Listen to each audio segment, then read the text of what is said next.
We wanted to build this filament chamber because the metrology lab that we mainly have our 3D printers in is quite humid. There's a lot of machines running, and so it builds up a lot of humidity. And when you print FDM materials, humidity and temperature are very important. And so we wanted to create an innate environment for the filament to be stored in. So when it is being printed, it will cause an outcome of better prints, less porosities, and better first layer. A key aspect that we wanted to incorporate into our design was having some sort of airtight feature on it, because that's the only way you can really negate humidity and temperature from external forces.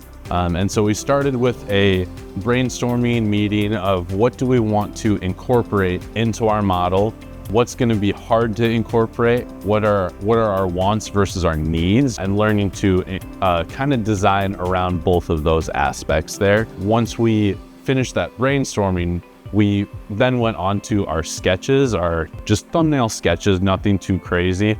And that gave us an actual idea of what we're going to put in our CAD models and what we're not going to. So we have two main pieces in our design, and they're together right now. For ease of use, we added a handle to the front here. So we incorporated these two little latches on each side. And what you do is you just remove the front face, and the filament lives in there.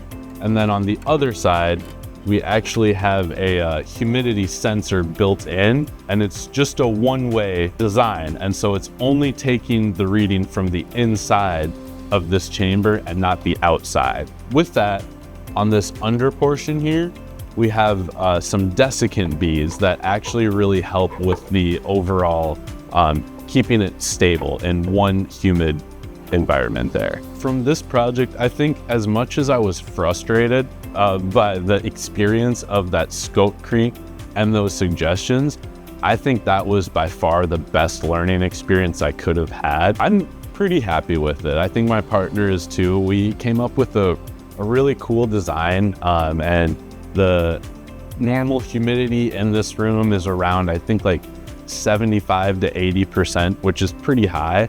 And our chamber got the humidity down to 25%, which is pretty cool that we were actually able to have that proof of concept in such a short amount of time. My experience through the engineering for drafting and design at Dunwoody has honestly just been amazing. It is an extremely good place to learn, especially for people who are more on the hands-on side of learning. They want to understand why they're learning this stuff and not just learn it.